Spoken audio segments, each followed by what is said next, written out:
Bismillahirrahmanirrahim. Assalamualaikum warahmatullahi wabarakatuh.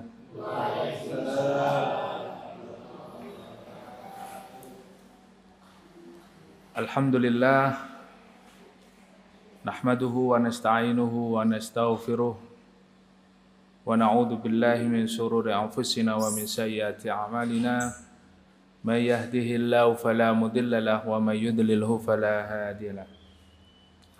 Asyhadu an la ilaha illallah wahdahu la syarika lah wa asyhadu anna Muhammadan abduhu wa rasuluh.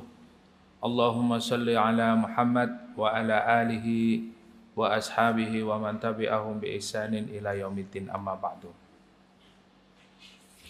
Alhamdulillah, pada malam hari ini kita bersyukur kepada Allah dengan segala karunia dan limpahan nikmatnya. Allah Subhanahu wa ta'ala memberikan kepada kita kesempatan untuk kita bisa terus melazimi salah satu amalan-amalan yang utama yang dilakukan oleh para salafus soleh, yaitu thalabul ilmi. Mudah-mudahan dengan kita istiqomah, terus berusaha berada di majelis-majelis ilmu, di taman-taman surga Allah Subhanahu wa ta'ala di dunia, mudah-mudahan Allah memasukkan kita bersama-sama di taman-taman surga Allah kelak di akhirat. Dan juga dengan istiqomahnya kita untuk selalu berada di majelis ilmu, belajar dan mempelajari Al-Quran, tadabbur Al-Quran, mendekatkan kita kepada Allah Subhanahu wa ta'ala. Dan mudah-mudahan dengan bertambahnya keimanan kita dengan terus belajar dan mentadaburi Al-Quran ini, mudah-mudahan Allah mewafatkan kita dalam keadaan husnul khatimah. Amin, amin ya rabbal alamin. Bapak Ibu yang dirahmati Allah, hari ini, malam ini kita sampai pada surat Al-Baqarah ayat 215. InsyaAllah kita akan mengkaji ayat 215, dan jika nanti waktunya mencukupi kita lanjutkan dengan ayat 216.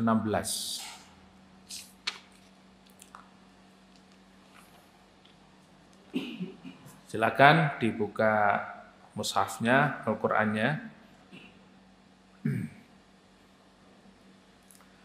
A'udzu billahi minasy syaithanir rajim.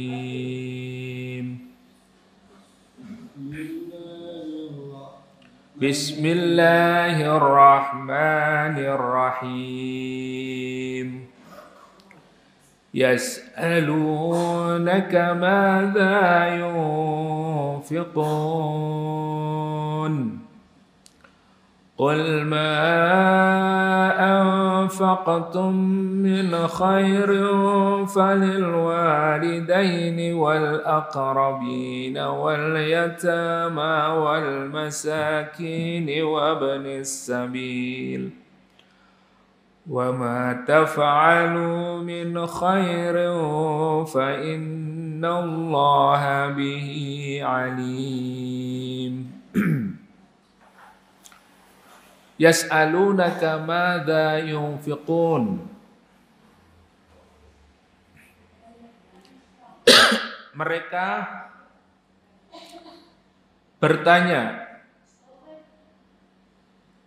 mereka para sahabat radhiyallahu anhum ajma'in bertanya kepada Rasulullah sallallahu alaihi wasallam, madza yunfiqun? Apa yang mereka sedekahkan? Apa yang mereka infakkan? Jadi pertanyaan para sahabat ini di dalam Al-Quran banyak, sekitar ada 12 pertanyaan ya, dan langsung dijawab oleh Allah Subhanahu wa taala. Yas'alunaka madza yunfikun. Jadi ini ada seorang sahabat yang bernama Amr bin Jamuh.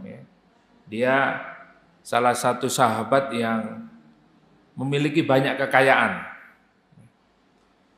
Kemudian menanyakan kepada Rasulullah dan dijawab oleh Allah Subhanahu wa taala, "Qul ma anfaqtum min khairin." Katakanlah, hai Muhammad, ma anfaqtum min khairin. Jadi, apa yang kamu infakkan itu min khairin, dari sesuatu yang khair, sesuatu yang baik. Nah, khairin di sini yakni halal. Artinya sesuatu yang diinfakkan, sesuatu yang disedekahkan. Di sini Allah Subhanahu wa taala memberikan satu kriteria ya, yaitu yang khair. Ya, khair di sini adalah halal.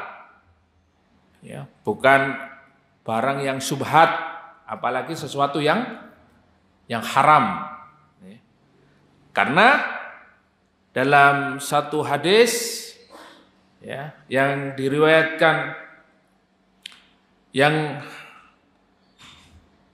diriwayatkan bahwa Rasulullah Shallallahu Alaihi Wasallam bersabda, la tazulu qadama abdin yaumal qiyamah hatta yas'alu an umrihi fima afna. Jadi tidaklah bergeser kaki ya, seorang hamba nanti pada hari kiamat sebelum ditanya 4 perkara. Yas'alu an umrihi fima afna. Dia akan ditanya tentang umurnya.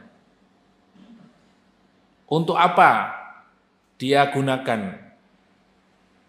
Pada saat umurnya tersisa atau umurnya yang diberikan oleh Allah Subhanahu wa taala yang menjadi satu keutamaan atau nikmat ya. Umur ini, nikmat usia ini nanti ditanyakan fima afna. Umur kalian digunakan untuk apa saja ketika di dunia? Ya. Nah ini, Masya Allah ya. Hari ini kita mungkin perlu muhasabah. Ya. Usia kita selama ini kita gunakan untuk apa saja? Apakah kita gunakan untuk fi khairin, ya, fi ta'atillah, dalam kebaikan-kebaikan untuk taat kepada Allah Subhanahu wa taala, atau fi maksiatillah, atau justru sebaliknya umur ini dihabiskan untuk maksiat. Dan hati-hati, nanti akan ditanya oleh Allah, fi ma'afna, umur kita gunakan untuk apa? Makanya Allah bersumpah di dalam surat Al-Asr, wal asr, demi apa? Demi masa. Allah bersumpah dengan nama waktu. Ya, dengan nama waktu. Karena apa? Karena kemuliaannya, keutamaannya yang diberikan oleh Allah kepada kita. Usia ini. Wal asr, innal insana lafi khusr. Sungguh manusia itu dalam keadaan rugi. Kecuali illalladzina amanu, kecuali mereka beriman kepada Allah ya. Dalam masalah iman ini mereka memiliki keyakinan yang kuat kepada Allah Subhanahu wa taala, memiliki ilmu. Nah, ini ya, memiliki ilmu. Ya. Begitu juga berinfak harus ada ilmunya. Nah, dari umur yang diberikan oleh Allah Subhanahu wa taala ini kita gunakan untuk apa? Untuk thalabul ilmi. Maka semua orang dalam keadaan rugi kecuali illal ladzina amanu, orang yang beriman, ya. Orang yang beriman ini adalah orang yang berilmu, memiliki akidah yang benar, memiliki tauhid yang benar. Wa amilus sholihat. Pada saat mereka sudah mempelajari ilmu yang benar, ya, ulumuddin, ilmu-ilmu agama, dipelajari ilmu-ilmu tentang syariat, semua dipelajari, wa amilus sholihat. Dia apa? Beramal soleh. Artinya orang yang berilmu itu dia mengamalkan ilmunya. Banyak orang yang hari ini itu memiliki ilmu, ya. Mereka belajar sampai ke luar negeri, ya, sampai tidak terhitung gelarnya. Tetapi apa? Yang paling menyedihkan, mereka tidak beramal dengan ilmunya itu. Ya. Nah, ini seperti orang Yahudi, ya. Makanya di dalam surat Al-Fatihah itu kita senantiasa berdoa, ihdinas siratal mustaqim, siratal ladzina an'amta alaihim ghairil maghdubi alaihim waladdallin. Nah, di situ ada dua. Ya Allah, tunjukkanlah kami ke jalan yang lurus. Siratal ladzina an'amta alaihim, jalan orang-orang yang Kau beri nikmat.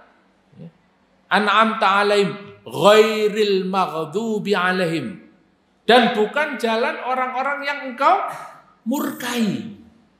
Nah, man huwal maghdub? Siapa orang yang dimurkai oleh Allah Subhanahu wa taala? Orang Yahudi. Kenapa? Dia punya ilmu, pengetahuan yang cukup banyak. Dia tahu kalau Nabi Musa itu adalah nabi, tapi ditentang. Ya. Bahkan tahu Nabi Muhammad sallallahu alaihi wasallam termaktub di dalam kitab Taurat dan Injil, tetapi dia tidak mengikutinya. Bahkan tahu bahwa syariat Islam ini akan membawa keberkahan dalam kehidupan manusia, ya, di muka bumi ini, tetapi dia tidak memperlakukan syariat Islam. Nah, ini orang-orang yang maghdubi alaihim. Nah, maka orang yang berilmu itu harus disertai dengan amal. Ya, seperti kata pepatah Arab, ya, seperti kata pepatah Arab yang sangat terkenal itu, ya, bahwa al-ilmu bila amalin kasyajari bila thamarin. Ya, ilmu yang tanpa diamalkan itu seperti apa, Bapak Ibu? Kasyajari bila thamarin. Seperti apa? Pohon yang tidak berbuah. Nah, jenengan tahu pohon mangga? Tahu pohon mangga? Pohon durian? Pohon nangka? Nah, orang menanam pohon itu, apalagi pohon buah, ya, mesti dia berharap ada buahnya. Mangga, ketika dia berbuah, buahnya bisa dipetik, dinikmati, bisa dijual, bisa dibagikan ke tetangga, bermanfaat. Ya. Nah, tapi kalau ini buah mangga bertahun-tahun kok gak ada buahnya, ya cuma apa? Cuma berfungsi sebagai ya rindang-rindangan, ya. Ya itu pun kadang apa namanya, daun-daun yang berguguran mengotori banyak semut dan lain sebagainya. Nah, begitulah ilmu. Kalau tidak diamalkan itu seperti pohon yang tidak berbuah. Ya. Tetapi kalau ilmu itu diamalkan, maka dia akan bermanfaat. Ya. Buahnya bisa dipetik, dijual, menghasilkan. Ya, buahnya bisa juga digunakan ya untuk ya apa namanya dibagi, ya berbagi dan lain sebagainya. Nah ini, maka orang yang berilmu itu harus beramal soleh. Illalladzina amanu wa amilus solihati wa tawasau bil haqqi wa tawasau bis sabr. Jadi berilmu, beramal, kemudian apa? Mendakwahkannya, ya. Wa tawasau bil haqq ini dia memiliki semangat untuk mendakwahkan ilmunya.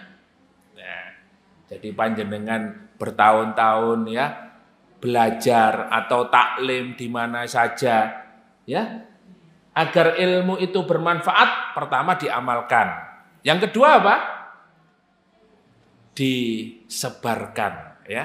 Ditebarkan ilmu itu kepada siapapun. Ya, ini. Maka Imam Ibnu Jauzi rahimahullah beliau mengatakan ya, idza ahabba, ketika kalian itu suka alla yang qati'ul amal kalian itu tidak terputus meskipun kalian sudah meninggal dunia, maka apa? Nasrul ilm. Tebarkanlah ilmu, kebaikan, ilmu yang bermanfaat ya, yang sudah kita dapatkan, kita sampaikan kepada orang lain. Maka yang terakhir, nasihat Allah Subhanahu wa taala kepada kita, wa tawasau bil haqqi wa tawasau bis sabr. Kenapa kadangkala kita menebarkan sebuah ilmu atau menebarkan dakwah kebaikan kepada orang lain, kadangkala sulit untuk diterima. Tidak hanya itu, kita sendiri nanti akan mendapatkan cemoohan, caci makian, dicerca ya, dihina, bahkan dikatakan macam-macam. Sebagaimana Rasulullah SAW dikatakan sahirun majnun, tukang sihir yang gila, sudah tukang sihir gila. Ya. Sahirun majnun. Lah sampean kan belum pernah dikatakan seperti itu, gitu? Nah, tapi coba kita mengamalkan ayat ini supaya apa? Ilmu kita bermanfaat. Maka yang terakhir adalah kita harus bersabar. Pada saat kita mendakwahkan Islam, kita mendakwahkan kebenaran ini harus disertai dengan apa? Kesabaran. Jadi panjenengan, Bapak Ibu harus sabar. Maka ayat ini kata Imam Syafi'i, sebetulnya surat Al-Asr ini kalau diturunkan, maka ini sudah cukup untuk orang beriman. Ya. Wal asr, demi masa, semua orang dalam keadaan rugi kecuali tadi ya, orang yang beriman, orang yang berilmu, beramal soleh, mendakwahkan ilmunya dan bersabar. Masya Allah ya. Nah ini. Maka ilmu yang dipelajari itu juga dijelaskan oleh para ulama. Ilmu yang dipelajari itu adalah usulus salasa, 3 pokok dasar ilmu di dalam Islam. Apa itu? Ma'rifatullah, ma'rifatur rasul, dan ma'rifatud din. Yaitu mengenal Allah, mengenal Rasul, dan mengenal Islam. Nah, ini ilmu pokoknya. Nah, ini insya Allah panjenengan sudah paham, ya sudah ngelontok lah ya. Ya, kalau lupa Ustadz ya diulangi lagi, murojaah terus. Ya, apa itu ma'rifatullah? Bagaimana mengenal Allah? Mengenal Allah itu ada banyak di dalam kitab para ulama dijelaskan. Ya, di antaranya adalah dengan memahami tauhid. Ada tauhid rububiyah, ada tauhid uluhiyah, ada tauhid asma wa sifat. Atau dibagi 2 tauhid itu, an-nafyu wal isbat. Nah, jadi banyak. Nah ini ma'rifatullah. Mengenal Rasulullah lebih banyak lagi. Bagaimana kita mencintai Rasulullah. Bagaimana kita mengenal Rasulullah. Dari sebelum datangnya Rasulullah. Kemudian setelah pada saat lahirnya Rasulullah. Ya, ketika lahirnya Rasulullah saja. dunia ini heboh, ya. Patung-patung yang di dalam Ka'bah itu roboh semua. Ketika Rasulullah lahir, ya, api yang ribuan tahun di Persia itu yang tidak pernah padam, ketika Rasulullah lahir, api itu padam. Subhanallah.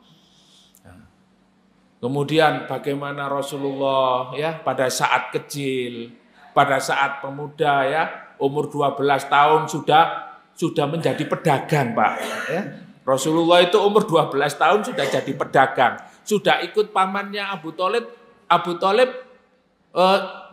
kemana? Ke negeri Syam, internasional. Ya. Sudah berdagang ke luar negeri. Nah, panjenengan sudah pernah berdagang ke luar negeri apa belum? Ya. Nah, ini perlu mencontoh. Ya. Sehingga Rasulullah pun menjadi seorang pemuda, ya, menjadi seorang pemuda, entrepreneur, pedagang yang jujur, ya, sehingga disukai oleh ya, pedagang-pedagang yang lainnya. Nah, ada yang jatuh cinta juga, ya, sehingga dilamar. Ya. Ya. Masya Allah. Yang melamar seorang saudagar kaya, ya, saudagar kaya, seorang wanita kaya raya.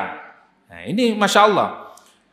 Ma'rifatul Rasul, kemudian ma'rifatul din, mengenal Islam. Inilah, ya, ini harus diamalkan. Ilmu harus diamalkan supaya apa? Supaya bermanfaat dan berkah.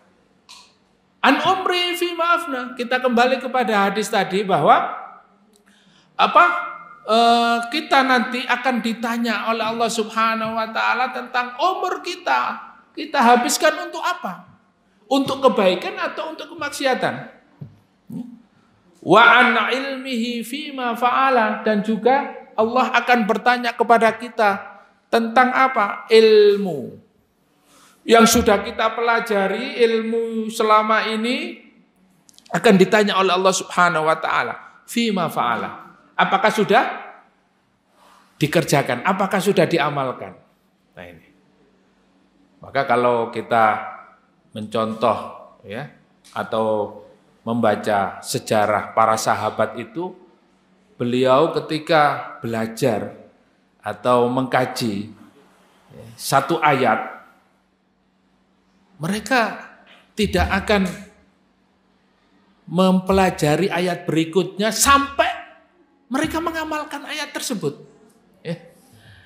Jadi diamalkan terlebih dahulu. Kalau sudah bisa mengamalkannya, maka beliau akan mempelajari ayat-ayat berikutnya. Maka di dalam ayat ini, yas'alunaka madza yunfikun. Para sahabat itu, mereka memiliki satu karakter. Ya. Jadi kebiasaan yang sangat-sangat utama, mereka bertanya kepada Rasulullah tentang apa-apa yang tidak difahami.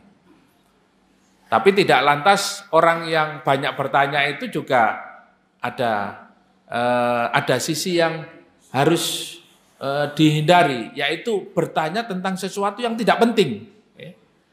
Jadi bertanya itu sangat dianjurkan terkait dengan perkara-perkara yang penting. Makanya di sini untuk menambahkan sebuah wawasan ilmu. Oleh karena itu, Bapak Ibu yang dirahmati Allah Subhanahu wa taala, Imam Syafi'i rahimahullah menasihatkan kepada kita, lan tanalul ilma illa bisittah. Jadi Imam Syafi'i rahimahullah, beliau menasihatkan kepada kita, kalian tidak akan mendapatkan ilmu kecuali dengan 6 cara. 6 ya. Ingat-ingat Pak, 6. Loh kok wake tenan? Iya wake. Wake tenan. Yang pertama, zakaun. Orang yang berilmu itu tentu dia akan memiliki kecerdasan. Nah, kalau di dalam ilmu kuliah itu yang namanya kecerdasan itu ada 3, Pak. Kecerdasan emosional, kecerdasan intelektual, dan kecerdasan spiritual. Ya. Jadi kecerdasan itu menjadi faktor utama kita bisa mendapatkan ilmu yang bermanfaat. Ya. Lah piye? pas wayahe taklim stres. Ya. Wayahe taklim secara emosi ndak ini, ya, ndak bisa menerima. Ya. Bagaimana dia bisa menerima sebuah ilmu pada saat ya kecerdasan emosionalnya terganggu, kemudian cara berpikirnya juga tidak bisa normal, ya, nanti akan bisa salah paham, dan yang penting adalah kecerdasan spiritual, ya. Nah, ini pemahaman terkait dengan bagaimana Islam, agama ini, ya. Nah, ini menentukan. Yang kedua, hirsun, yaitu orang yang berilmu, kata Imam Syafi'i, dia akan mendapatkan ilmu yang dipelajarinya apabila dia memiliki satu sifat tamak di dalam mempelajari sebuah ilmu. Ya, bukan tamak dengan harta, tapi dia ragus, artinya dia betul-betul memiliki satu keinginan yang kuat untuk mempelajari sesuatu. Nah, ini insya Allah akan berhasil. Ya. Nah, kita ini kadang-kala belajar itu aras-arasan kok, ya, sadek saknyeng, ya. Artinya kalau sempat ya belajar, kalau enggak ya enggak. Kita ini lebih banyak dikalahkan dengan rasa malas. Padahal kata seseorang, ya, yang menjadi miliarder sukses, tidak ada sesuatu yang tidak diatasi, ya. Tidak ada sebuah masalah yang tidak bisa diatasi kecuali kemalasan. Semua, ya, kondisi masalah hidup ini akan bisa diatasi kecuali kemalasan, karena kita malas, ya. Ya, karena malas, kerja malas, baca buku malas, baca Quran malas, sholat malas. Apalagi diajak berjuang, ya males. Kata Buya Hamka apa? Ya sudah, ganti aja dengan pakaiannya dengan kain kafan, ya. Ya, karena sesungguhnya dia itu mayat hidup, ya, berguna. Kemudian zakaun wa hirsun wa dirhamun, ya. Kata Imam Syafi'i, kita mendapatkan ilmu itu juga bisa dengan karena ada dirham, yaitu harta. Ya, bagaimanapun juga kita harus berkorban, ya toh. Ya, paling enggak ya bensin, ya. Nah, ini. Tapi insya Allah akan menggantinya dengan yang lebih baik, ya. Zakaun wa hirsun wa dirhamun wa sohbatul ustad. Ya, panjenengan kalau belajar, kalau tolabul ilmi, biar ilmunya itu bisa masuk, bisa didapatkan dengan baik, maka apa? Jenengan harus senang dengan gurunya. Ya, kata Imam Syafi'i, wa sohbatul ustad, harus dia suka dulu dengan ustadznya. Lah kalau mau belajar belum wah ustadz iku maneh bosen, ya. Wis paling ya ngono-ngono tok ae. Itu sudah. Lah ngapain juga kita datang? Wong kita tidak suka dengan ustadznya. Maka kata Imam Syafi'i, kamu tidak akan dapat ilmunya kalau kamu tidak suka dengan ustadznya. Ya toh? Apa mana ustadznya sudah omongannya saja sudah memekakkan telinga. Waduh, aku gak seneng nih ustadz iki sing ngomong. Ya, kesel lah rasanya, ya.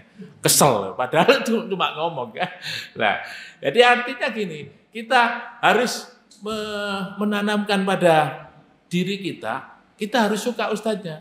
Kalau nggak suka gimana ustadz? Saya kan harus meraih fadilatul abul ilmi, ya harus dipaksakan dulu, ya. Harus dipaksakan dulu, ya kenalan dulu lah kalau nggak kenal ustadznya, ya. Ya biar nanti nggak suudon. Belum suudon. Wah, ustadz iku senengane poligami. Senengane, ya. Nanti akan terjadi banyak fitnah, ustadz itu menipu, ustadz. Nanti ini, ya itu sudah ilmu itu sudah terputus, ya. Wa sohbatul ustadz, ya. Wa ijtihadun, ya, kata Imam Syafi'i. Yang kelima adalah apa?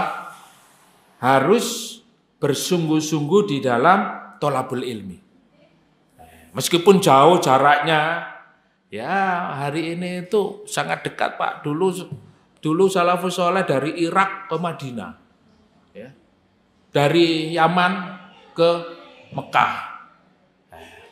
Nah, ini kan perjalanan panjang. Artinya mereka berbulan-bulan menempuh perjalanan itu untuk thalabul ilmi. Nah, sementara kita jarak 1 jam, ya, 30 menit, sudah sambatan. Nah ini. Padahal syaratnya kalau mau mendapatkan ilmu itu ya ijtihadun, harus bersungguh-sungguh. Bersungguh-sungguh thalabul ilmi, ya. Jangan malas-malasan. Dan yang terakhir apa? Watuluz zaman. Nah, ini yang paling penting. Syaratnya kalau mau mendapatkan ilmu itu Pak apa? Ya, watuluz zaman. Dalam waktu yang lama. Jadi dengan Bapak Ibu kalau mau mendapatkan ilmu yang baik, ya, yang berkah, ya harus sabar. Nah, kita ngaji tafsir ini sudah berapa tahun, Pak? Sudah berapa tahun ini? Masih surat Al-Baqarah aja. Masih ayat 215. Pinten tahun? Ya 3 tahun lebih kayaknya Pak ya. Ya 2018. Oh masih ingat masnya ini. Ya, sekarang 2018 sekarang 2023 masih Al-Baqarah. Wah Kak, munggah-munggah iki ayatnya ya. Ya karena 1 bulan cuma 2 kali. Ya. Itu pun hanya 1 jam. 1 jam pun kita ini sudah goyang-goyang, Pak. Nggih napa mboten? Wah, ya, sing ninggal anak, sing ninggal bojo, sing ninggal dagangan, ya, ninggal rumah, ninggal apa lagi. Cuma 1 jam. Nah, sedangkan kalau Imam Malik, ya, Imam Ahmad, Imam Syafi'i, Imam Abu Hanifah itu ya setiap hari, Pak, ya, tidak lepas dari kitab. Ini. Minimal kitab yang dibaca itu ya 1-2 kitab. Nah, kita ini jangankan 1 kitab, 1 lembar saja tidak. Nah, ini. Punya saja enggak. Nah ini tambah nemen ya. Punya saja enggak. Maka yang paling penting apa? Dalam 1 hari usahakan membaca Al-Quran 1 lembar. Supaya apa? Supaya cerdas, supaya terjaga kecerdasan kita. Ya kecerdasan tadi ada 3, emosional, intelektual dan spiritual. Paling tidak kita. Nah, kalau sudah modal punya kecerdasan itu, insya Allah ya masuk ilmu ini. Itulah 6 syarat ya orang mendapatkan ilmu menurut Imam Syafi'i rahimahullah. Oleh karena itu ilmu ini akan ditanyakan nanti di akhirat. Ya. Apakah sudah diamalkan ilmunya? Nah, kemudian yang ketiga, wa an malihi min aina iktasabahu wa fima anfaqah. Nah, ini terkait dengan ayat ini. Ya. Jadi nanti Allah Subhanahu Wa Taala akan menanyakan kepada hamba itu, yang pertama umurnya digunakan untuk apa, ilmunya apakah sudah diamalkan, dan yang ketiga, dari mana kalian mendapatkan harta? Ya. Dari apakah hasil korupsi? Apakah dari hasil merampok? Atau hasil berdagang? Ya. Mendapatkan harta ini dengan cara yang halal. Sehingga apa?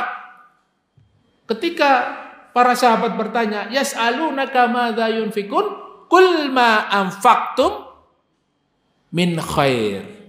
Jadi yang kalian infakkan itu kata Allah Subhanahu wa taala adalah min khair, dari sesuatu yang khair. Apa itu khair? Halalan thayyibah. Dari sesuatu yang halal.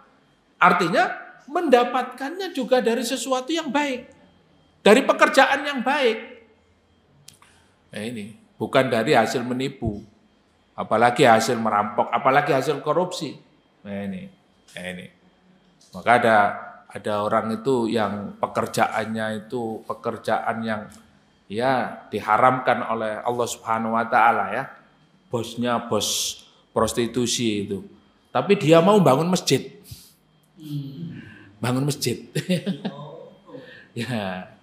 ya kata Jawabannya sederhana, ya seperti minum susu dicampur racun itu, ya, maka akan ya, membahayakan. Artinya juga hal yang seperti itu sia-sia. Ya. Maka di dalam hadis ini disebutkan dari mana hartamu? Ya. An malihi min aina iktasabah, dari mana ya dihasilkan? Kemudian wa fima anfaqah, dan kemana hartamu itu kamu infakkan. Nah, maka kemana hartamu nanti diinfakkan sebagaimana pertanyaan para sahabat di ayat Al-Baqarah ayat 215 ini nanti ya.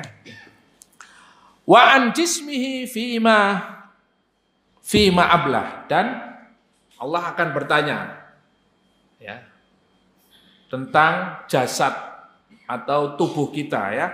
Semua bagian dari tubuh kita akan ditanyakan oleh Allah Subhanahu wa taala. Apa yang sudah dilakukan? Mata, tangan, telinga, kaki, dan seluruh badan ini. Apakah kita gunakan untuk taat kepada Allah atau maksiat kepada Allah Subhanahu wa taala? Nah, ini. Maka kita lanjutkan kembali kepada ayat Qul ma anfaqtum min khairin ya. Jadi apa yang kalian infakkan itu adalah dari sesuatu yang khair, dari sesuatu yang halal. Min khair ay malun halalun ya. Katsirun au qalilun. Banyak atau sedikit, yang penting itu dari sesuatu yang halal. Maka akan ada keberkahan. Meskipun banyak tapi dari sesuatu yang haram, bangun masjid, bangun pesantren, tapi dari hasil korupsi, dari hasil yang halal, ya, laisa khair. Ya, tidak bermanfaat, tidak ada kebaikan di dalamnya karena dari hasil korupsi, ya. Maka ada yang bertanya, bagaimana harta yang dari riba, ya, dari bunga gitu ya. Nah, itu. Nah, ini banyak ulama yang berpendapat ya. Ya, ada yang lebih ekstrim, harta itu ya, daripada nanti digunakan oleh orang jahat, ya digunakan untuk bangun jalan ya, bangun WC umum ya yang sifatnya umum ya. Atau lebih selamat dibuang aja ke laut. Nah, ya. Nah, ini masalah fikih ya, jadi banyak pendapat. Kemudian falil walidaini wal aqrabin. Maka infakkanlah hartamu, sedekahkanlah hartamu yang dari hasil yang halal itu falil walidaini. Yang pertama dan utama adalah untuk kedua orang tua. Nah, ini. Jadi panjenengan kerja keras, ya, banyak hartanya, jangan sampai melupakan ibu dan bapaknya. Ya, orang lain dikasih sedekah banyak, dikasih infak sebanyak-banyaknya, bisa beli ini beli itu, ya, ibunya nggak bisa makan, dibiarkan. Ya. Nah, ini, bapaknya nggak punya sepeda, dibiarin jalan ya. Tapi kalau orang lain yang minta sedekah, minta infak dikasih, orang tuanya tidak. Maka Allah Subhanahu wa taala menjawab ya kepada sahabat yang bertanya ini, Amr bin Jamuh ya, seorang sahabat yang kaya ini, bahwa yang pertama kali adalah bapak dan ibumu, falil walidain wal aqrabin. Kemudian kata Allah al aqrab, yaitu kerabat dekat. Ya, kerabat dekat. Siapa kerabat dekat? Kama jaa fil hadis, ummuka wa abaka wa ukhtaka wa akhaka tsumma adnaka. Jadi kerabat dekat itu dijelaskan juga oleh Rasulullah sallallahu alaihi wasallam, yaitu termasuk bapak, ibu, kemudian ukhtuka, saudara perempuan, wa akhuka, saudara laki-laki, tsumma adnaka, kemudian selanjutnya ya. Jadi adik, kakak, paman, bibi, pak le, bule, pak de, ya. Nah, apalagi mbah. Nah ini al-aqrab. Jadi yang paling utama sedekah panjenengan, infak panjenengan itu falil walidaini wal aqrabin. Kemudian yang ketiga wal yatama, yaitu kepada anak yatim, ya. Anak yatim itu adalah anak yang ditinggal ayahnya meninggal dunia dan dia belum dalam keadaan baligh. Nah, itu anak yatim. Jadi mereka berhak. Bahkan dikatakan dalam satu makalah bahwa innal yatama haqqan li infaq, bahwa seorang yatim itu dia berhak mendapatkan infak walau kanu aghnia, meskipun anaknya itu dalam keadaan kaya tapi tetap yatim. Li'annahum khasahum bidzikr, karena Allah Subhanahu wa taala menyebutkan yatama, tidak ada miskin, kaya gitu ya. Jadi walau kanu aghnia, meskipun anak yatim itu dalam keadaan kaya tetap ya berhak untuk mendapatkan infak dan sedekah. Nah ini.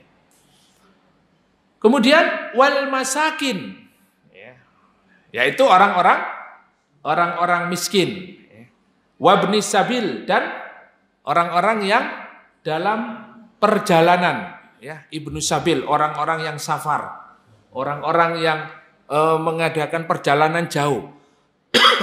Jadi kita berhak untuk memberikan infaknya, apalagi ada ustadz ya dari jauh ya yang meninggalkan keluarganya untuk dakwah misalnya di sekitar sini, ya itu berhak untuk mendapatkan infak dan sedekah. Nah, ini. Jadi itu diutamakan. Wa ma taf'alu min khairin fa innallaha bihi alim, dan apa yang kamu kerjakan min khairin, dari perbuatan-perbuatan yang baik, apapun itu bentuknya, sekecil apapun atau sebesar apa, fa innallaha bihi alim, maka sesungguhnya Allah Maha mengetahui, ya. Maka Bapak Ibu jangan meremehkan amalan-amalan kecil, ya.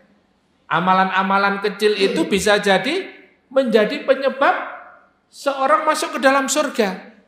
Sebagaimana Rasulullah Shallallahu Alaihi Wasallam ketika Isra Mi'raj, beliau melihat di surga, ya, ada di surga itu beliau melihat yataqallabu fil jannah, ada orang itu mondar-mandir di surga. Mondar-mandir di surga. Kemudian Rasulullah melihat ya yataqallabu fil jannah, bolak-balik ya. Ya, keluar masuk masjid ya. Nah, dilihat yataqallabu fil jannah, ngapain juga ini? Ternyata apa? Ternyata dia berada di surga itu hanya karena dia menyingkirkan sebuah ranting pohon di jalan. Masya Allah. Ya. Dia melihat ada ranting berada di jalan, ya, yang dilewati lalu lalang oleh orang umum. Dia ambil kemudian disingkirkan. Supaya apa? Supaya orang bisa lewat dengan ya, lancar. Itu membuat ya taqallabu fil jannah, orang ini bolak-balik di surga. Artinya apa? Dia berada di dalam surga karena amalan yang sederhana. Amalan yang sangat remeh ya. Tapi ini adalah satu amalan yang menyebabkan orang masuk ke dalam surga meskipun ringan. Maka jangan pernah meremehkan amalan panjenengan ya. Meskipun hanya memberi mungkin Pak, ini ada mungkin kopi tidak seberapa harganya ya. Ya, mungkin 1.000 2.000 iki wis aku ya sumbang kopi ya. Karena pengen berinfak bersedekah. Jangan diremehkan. Bisa jadi ya dengan kopi yang 1.000 2.000 ya, yang minum ini para mujahidah ya. Yang minum ini adalah orang-orang soleh solihah. orang-orang ahlul ilmi semua, Masya Allah, berkah Pak. Nah, bisa jadi dari situ Allah Subhanahu wa Ta'ala menyelamatkan kita dari api neraka. Karena apa? Karena sedekah, karena infak kita, karena amalan kita yang mungkin dianggap orang remeh, tapi bagi Allah Subhanahu wa Ta'ala sangat besar. Maka ayat berikutnya itu, jangan kamu kira ya sesuatu yang kamu tidak suka menurut Allah itu sama seperti persangkaan kamu yang tidak baik. Bisa jadi menurut Allah itu baik. Nah, jadi Bapak Ibu yang dimuliakan Allah Subhanahu wa Ta'ala, begitu juga jangan meremehkan dosa-dosa kecil. Bisa jadi karena sebab dosa-dosa kecil itu kita dimasukkan Allah ke dalam neraka. Ya. Maka oleh karena itu Allah berfirman, wa may ya'mal misqala dzarratin khairan yara wa may ya'mal misqala dzarratin syarran yara. Ya. Barang siapa yang beramal meskipun seberat biji dzarrah ya. Kalau dalam satu terjemahan itu seberat biji atom. Nah, atom itu satu partikel yang tidak bisa dilihat kecuali dengan alat pembesar. Kita tidak bisa lihat partikel-partikel kecil atom ini. Tapi kata Allah, barang siapa yang beramal sekecil itu saja, yang tidak terlihat, yang tidak nampak, apalagi ditimbang, nggak ada beratnya, Pak. Tapi kata Allah, khairan yara. Itu bisa mendatangkan sebuah kebaikan. Apalagi langkah-langkah panjenengan ke sini ya. Kemudian ya niat-niat yang besar untuk memperjuangkan agama Allah, Masya Allah ya. Nah, ini. Begitu juga wa may ya'mal misqala dzarratin syarran yara. Kejahatan sekecil apapun, seberat biji atom, bahkan niat saja ini ya hati-hati ya. Hati-hati. Kita sudah tahu ilmunya bahwa ghibah itu dilarang, tapi tetap aja ngomongkan kejelekan orang, tetangganya ya. Bahkan naudzubillah membicarakan kejelekan suaminya. Wonten apa mboten? Menjelekkan kejelekan istrinya. Ya. Biyen ayu saiki kok ngene ya. Ya. Ini satu hal yang tidak boleh ya. Ya, haram, tidak diperbolehkan di dalam Islam. Nah, ini ya. Artinya apa? Itu adalah satu aib keluarga ya. Nah, nanti seperti istrinya Nabi Nuh alaihissalam. Ya, istrinya Nabi Nuh alaihissalam itu dimasukkan oleh Allah ke dalam neraka karena apa? Karena membicarakan kejelekan ya, karena dia menghasut ya. Hasad, tidak mau diajak Nabi Nuh alaihissalam untuk bersama-sama taat. Tapi justru dia kesana kemari membicarakan bahwa Nuh itu gila, Nuh itu ya stres. Bagaimana nggak ada hujan, nggak ada sungai, nggak ada laut, jauh dari laut kok buat kapal. Nah, ya suaminya dijelek-jelekkan. Nah itulah ya. Makanya di dalam surat At-Tahrim itu ya, di ayat terakhir itu ya dijelaskan bahwa istrinya Nabi Nuh alaihissalam dan Nabi Lut itu dimasukkan oleh Allah ke dalam neraka. Gara-gara itu menggonjeng, menggibah suaminya. Ya. Suaminya dirasani, bendino. Ya. Ke tetangga, kemana-mana, di media sosial. Ya. Ya, aibnya dikeluarkan. Nah, naudzubillah tsumma naudzubillah min dzalik. Bapak Ibu yang dimuliakan Allah Subhanahu wa Ta'ala. Pripun nih, ini masih terjemahannya tadi ya. Ya, gimana? Masih lanjut? Lanjut nggih? Ya. Masih terjemahannya tadi. Ya kita mengambil faedah ya. Insya Allah ada 6 faedah dari ayat yang kita kaji hari ini ya, malam hari ini. Fawaidul ula ya. Fawaid atau faedah ayat yang pertama, al-hattu 'ala sahaba su'alun 'anil ilmi. Ya, yas'alunaka. Jadi di dalam ayat ini Masya Allah ya, ada satu faedah yang bisa kita ambil bahwa para sahabat radhiyallahu anhum ajma'in mereka itu sangat antusias di dalam thalabul ilmi. Ya. Tidak ada hari-hari yang sia-sia kecuali digunakan untuk thalabul ilmi. Ya. Jadi sebagaimana kata Umar, tidaklah aku melewatkan hari-hari ini kecuali dalam 3 hal. Yang pertama adalah thalabul ilmi. Yang kedua apa? Jihad fisabilillah, perang. Kalau tidak belajar, tidak thalabul ilmi, tidak menuntut ilmu, kemana Pak? Perang lah, panjenengan perangi ten pundi. Ya. Jarang belajar, jarang menuntut ilmu, ya perangi ten pundi perangi. Ya. Kalau perang, kalau para sahabat itu perangnya, ya memang betul-betul melawan orang-orang kafir. Ya. Orang-orang kafir Quraisy, orang-orang kafir Yahudi, orang-orang munafik, mereka yang bersekutu, yang tidak senang dengan kaum muslimin. Bahkan dari Romawi dan Persia, ya, superpower dunia Pak pada saat itu dihadapi oleh kaum muslimin. Nah sahabat itu hidupnya kalau tidak thalabul ilmi, menuntut ilmu, berjihad di jalan Allah. Dan yang ketiga, ya berzikir. Ya, jadi itu saja. Masya Allah. Bahkan ada Ahlus Suffah. Ahlus Suffah itu Pak, ya dia berada di serambi masjid Madinah itu. Ya. Jadi kerjaannya ya pokoknya habis taklim ya di situ, ya karena memang tidak kerja. Makanya dari mana?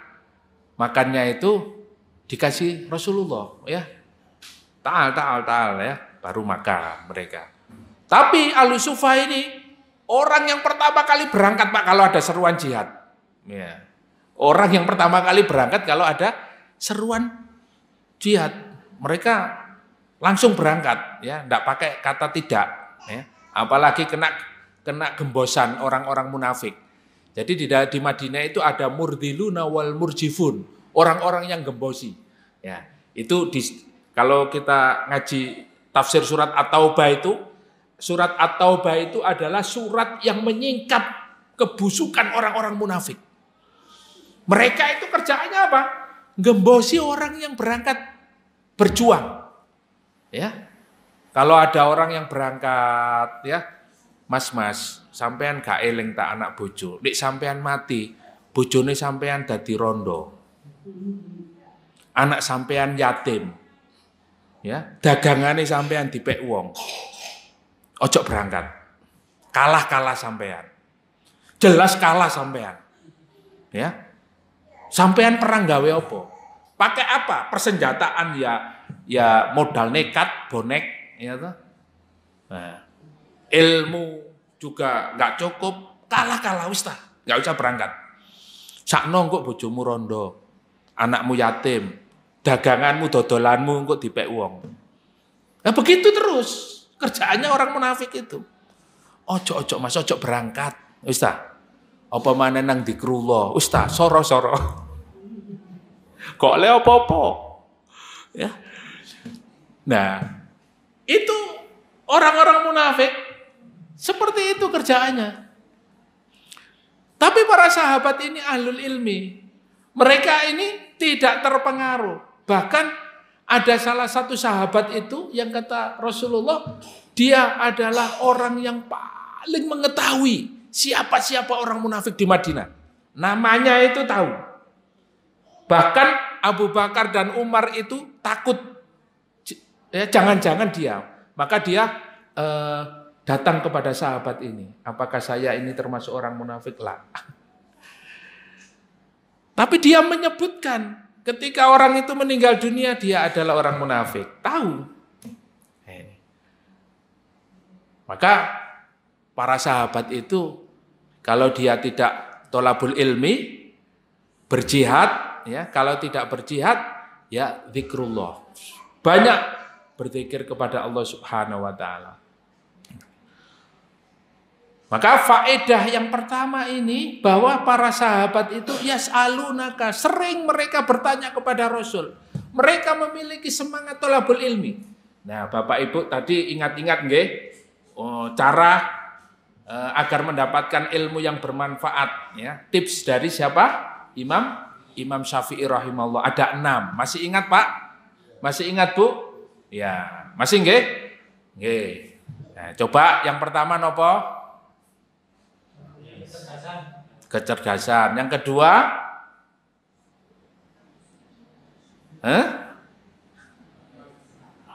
Tamak atau rakus ya. Ya, yang ketiga? Dirhamun ya, harta. Yang keempat? Sohbatul ustad. Yang kelima? Bersungguh-sungguh. Yang keenam? Tulus zaman ya. Jadi kalau jenengan gak sabar tolabul ilmi ini pasti nggak dapat ilmunya ya, nggak nutut gitu. Wong Al-Baqarah gak mari-mari kok. Makanya tolabul ilmi itu minal mahdi ilal ladi ya, dari buayan seorang ibu lahir procot sudah belajar sampai apa? Masuk ke liang lahat ya. Utlubul ilma minal mahdi ilal ladi ya. Oh, kita ini kadang malas-malesan ini. Nah, para sahabat ini semangatnya luar biasa. Al-hathu 'ala sahabah su'alun 'anil ilmi. Maka pertanyaan-pertanyaan para sahabat itu juga ya disampaikan kepada Rasulullah, sehingga dalam Al-Qur'an banyak yang dijawab langsung oleh Allah Subhanahu wa taala. Salah satu contohnya sahabat itu bertanya tentang masalah air laut ya. Air laut. Air laut itu apa? Tohurun ma'uhu halalun maitatuhu. Nah, jadi faedah yang kedua itu apa? Memberikan jawaban lebih. Untuk apa? Fa inna min husnil ijabah ayyazidul mas'ul min hajat. Ya. Jadi memberikan jawaban yang lebih. Jadi orang itu puas. Yang ditanya airnya. Airnya itu kata Rasulullah bersih, suci dan mensucikan. Dan ditambahkan oleh Rasulullah. Apa jawabannya? Halalun maitatuhu. Ya, bangkainya halal. Nah, ini kan satu hal yang luar biasa. Yang dibutuhkan oleh orang.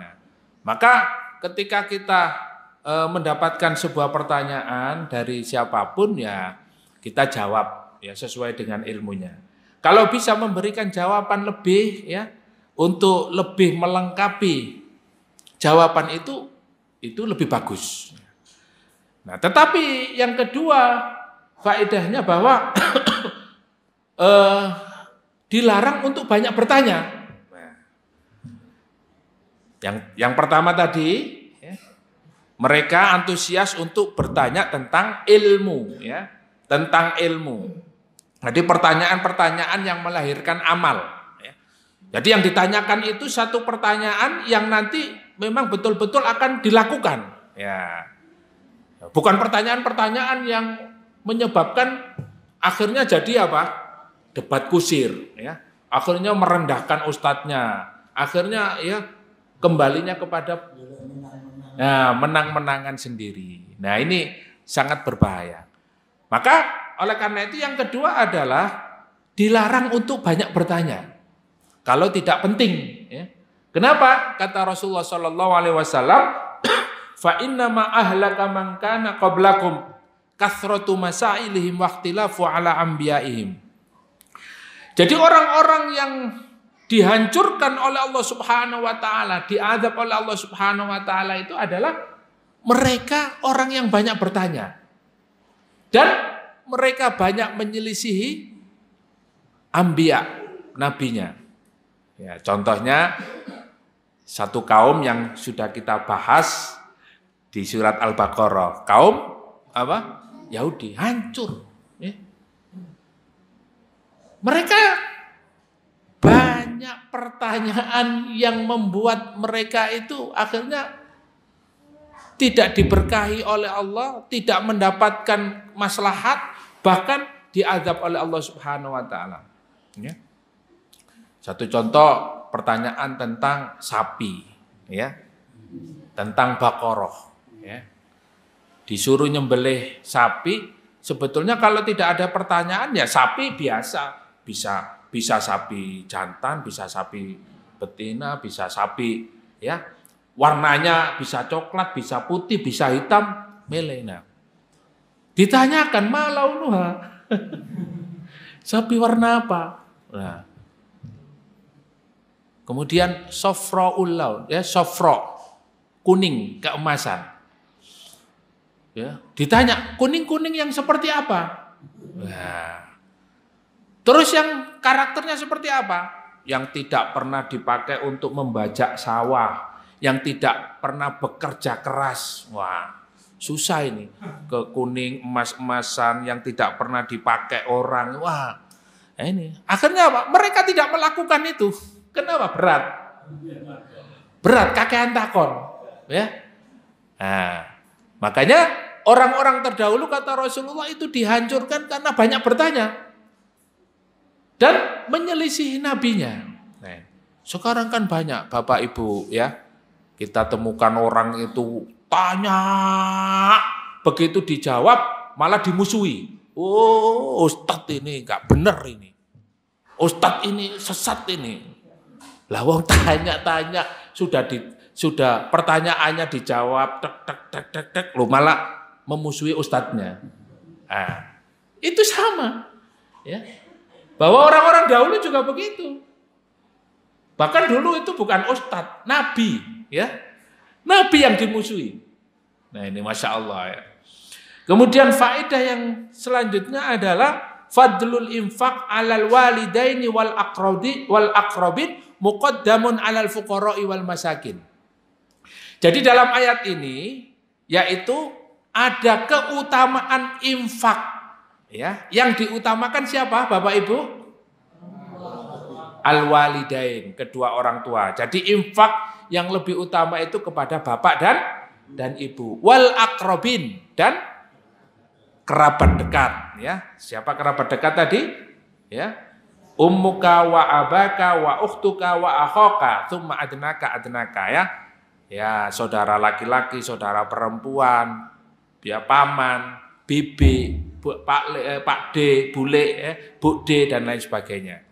Nah, ini muqaddamun alal fuqara'i wal masakin, lebih diutamakan daripada fuqara dan masakin. Nah, jadi Masya Allah ya, ayat ini juga menunjukkan bahwa untuk berinfak dan bersedekah ada sebuah keutamaan. Nah, maka kepada siapa?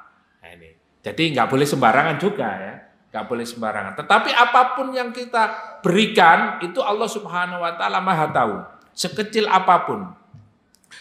Kemudian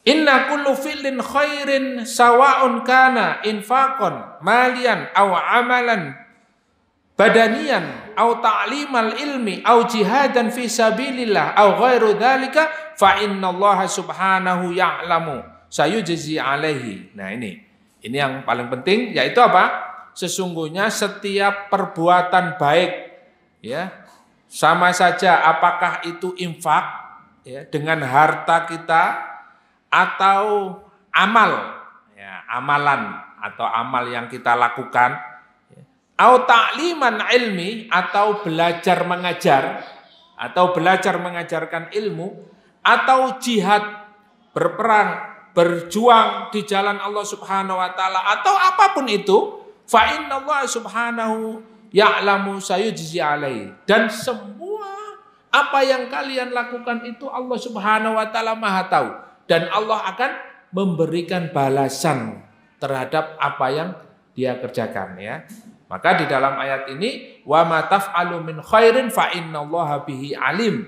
Apa yang kamu kerjakan Allah Subhanahu Wa Taala Maha tahu. Nah, jadi Bapak Ibu yang dimuliakan oleh Allah ya, sekali lagi jangan kita meremehkan amalan sekecil apapun ya. Sebagaimana tadi Rasulullah ketika Isra Mi'raj di surga, dia melihat yataqallabu fil jannah, bolak-balik ke surga. Karena apa tadi? Karena apa? Hanya menyingkirkan ranting di jalan, ranting biasa ya. Itu menyebabkan masuk surga.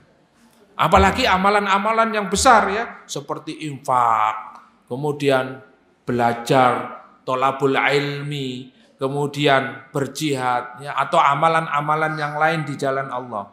Maka Allah Subhanahu wa taala tidak menyia-nyiakan apa yang jenengan kerjakan. Ya.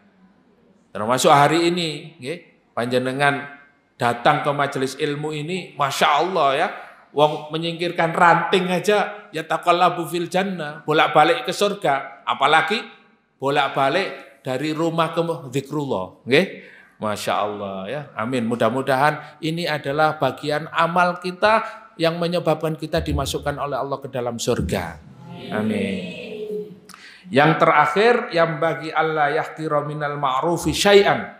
Nah ini ya, sama seyogyanya panjenengan kita semuanya jangan pernah meremehkan sesuatu kebaikan sekecil apapun hatta tabassam. Yaitu apa? Meskipun tersenyum ya. Meskipun senyuman, ya senyuman itu mudah nopo sulit Pak, gampang nopo angel, gampang, gampang Pak, mesem nih. Tapi kadang-kadang itu pun kita ini, ya kalau banyak persoalan hidup yang tidak bisa senyum juga, ya. Dipaksa-paksa no ya, si pangga mencucu ya, mangkel emosi. Masalah di rumah, masalah pekerjaan, masalah dengan ya tetangga, masalah dengan sahabat, masalah dengan masalah tok. Ya ini. Nah, maka dalam ayat ini dinasihatkan kita jangan sampai ya meremehkan sesuatu yang kecil ya, meskipun itu senyuman. Sampai di dalam satu hadis disebutkan ittaqun nara walau bisyikkit tamr. Hendaknya kalian berusaha untuk menghindari api neraka. Dengan apa? Walau bisyikkit tamr, meskipun hanya dengan sepotong kurma. Jenengan tahu kurma, Pak? Kurma sak jempol nggih. Nah, ya ada yang besar lah ya. Nah, kata Rasulullah, hindarlah kalian itu, menghindarlah kalian dari api neraka meskipun dengan walau bisyikit tamr, separuh kurma. Ya, kurma itu satu cuma segini. Nah, walau separuh kurma artinya apa? Separuh kurma itu sedikit sekali.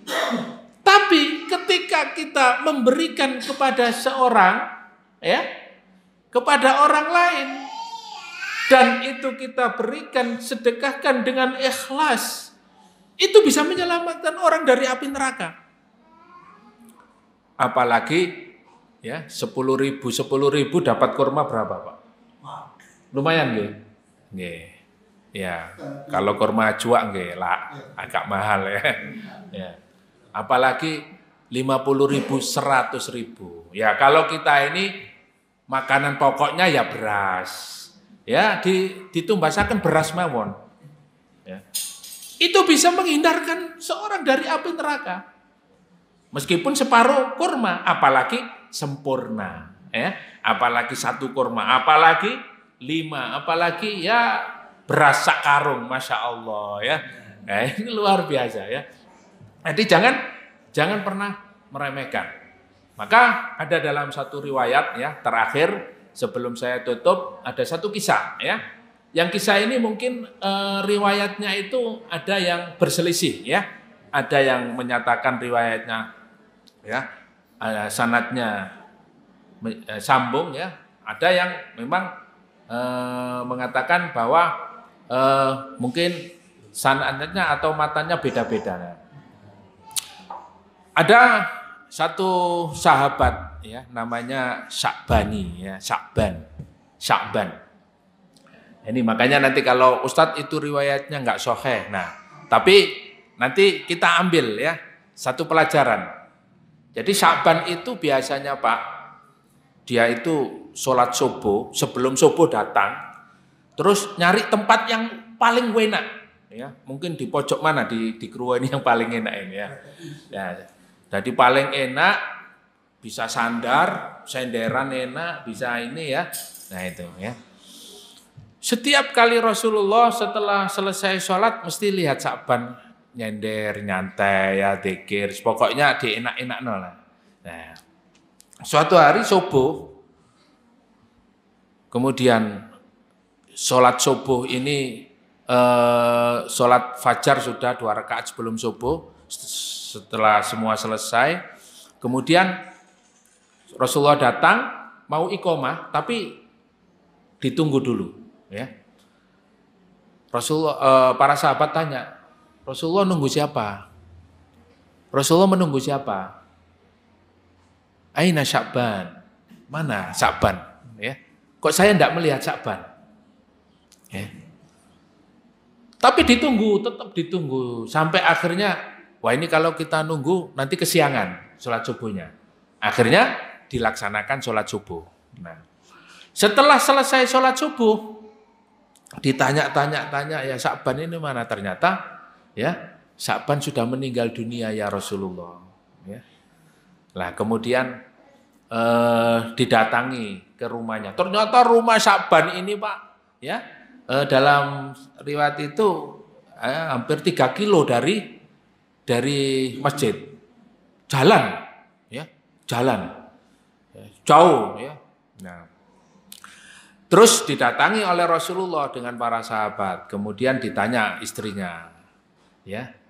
Kemudian istrinya bercerita bahwa Sya'ban sudah meninggal dunia. Tapi sebelum meninggal dunia, dia itu mengatakan 3 hal, ya. Ya laitani ba'idan.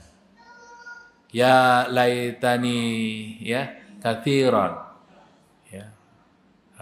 Kemudian ya laitani qoriban. Apa namanya? Banyak, ya. Yang pertama dia bicara begini, seandainya saya jauh, ya, lebih jauh lagi. Nah, ternyata pada saat itu dia melihat, ya, pahala atau keutamaan yang diberikan kepada Sya'ban itu, ya, sebelum meninggal dunia itu, yaitu apa? Pahala jauhnya perjalanan dia ke masjid. Ya, Masya Allah, ya. Makanya dia mengatakan seandainya jauh. Nah, tapi istrinya itu tidak tahu. Istrinya tidak tahu. Apa maksudnya itu? Nah, maka Rasulullah menjelaskan itu karena dilihatkan pahalanya, ya, oleh malaikat, bahwa pahalanya dia adalah ketika berjalan dari rumah ke masjid. Maka dia mengatakan seandainya lebih jauh lagi, maka pahalanya lebih besar. Nah ini Masya Allah, ya. Nah, kemudian yang kedua, ya laitani jadidan. Nah, yang kedua dia mengatakan seandainya lebih baru.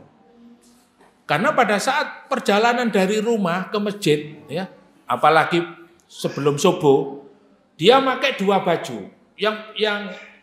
Yang baju pertama itu baju bagus untuk sholat nanti di masjid.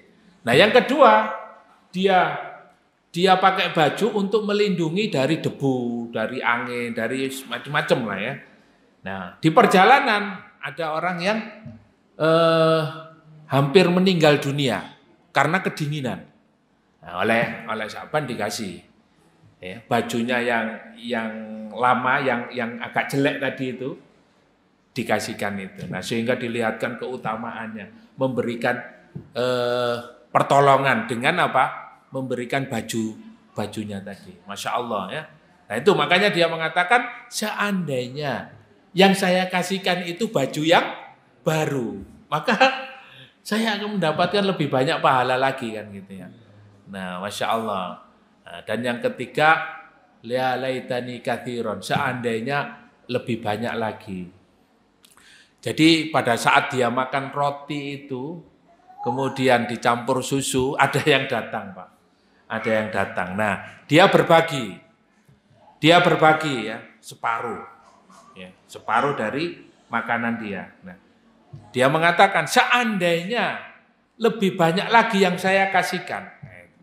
Ya, seperti hadis tadi, ittaqun nara walau bisyikit tamar. Kalian hendaknya takut akan api neraka, ya, meskipun kalian lakukan dengan apa? Infak separuh biji kurma. Apalagi lebih dari itu. Itulah kisah seorang sahabat ya yang sangat memiliki banyak keutamaan ya. Jadi artinya hadis-hadis yang mendukung ya, hadis yang sahih itu adalah keutamaan menuju ke masjid itu lebih utama ya, meskipun dalam jarak yang sangat jauh. Ya, ini kemudian keutamaan berinfak dan ya keutamaan memberikan pertolongan ya, menjadi relawan ya, memberikan pertolongan kepada orang lain. Masya Allah, ini memiliki keutamaan yang luar biasa di dalam Islam. Bapak Ibu jamaah yang dimuliakan oleh Allah Subhanahu wa taala, itulah apa yang bisa kita pelajari pada malam hari ini. Mudah-mudahan bermanfaat, menjadi ilmu yang bermanfaat dan menjadi syafaat kelak di akhirat. Mudah-mudahan dengan bertambahnya iman dan takwa kita kepada Allah, Allah mewafatkan kita dalam keadaan husnul khotimah. Amin amin ya rabbal alamin. Kita tutup kajian kita pada malam hari ini dengan membaca hamdalah dan kafaratul majlis. Alhamdulillahirabbil alamin. Subhanakallahumma wa bihamdika asyhadu an la ilaha illa anta astaghfiruka wa atubu ilaik. Kurang lebihnya mohon maaf. Aqulu qouli hadza. Wassalamualaikum warahmatullahi wabarakatuh.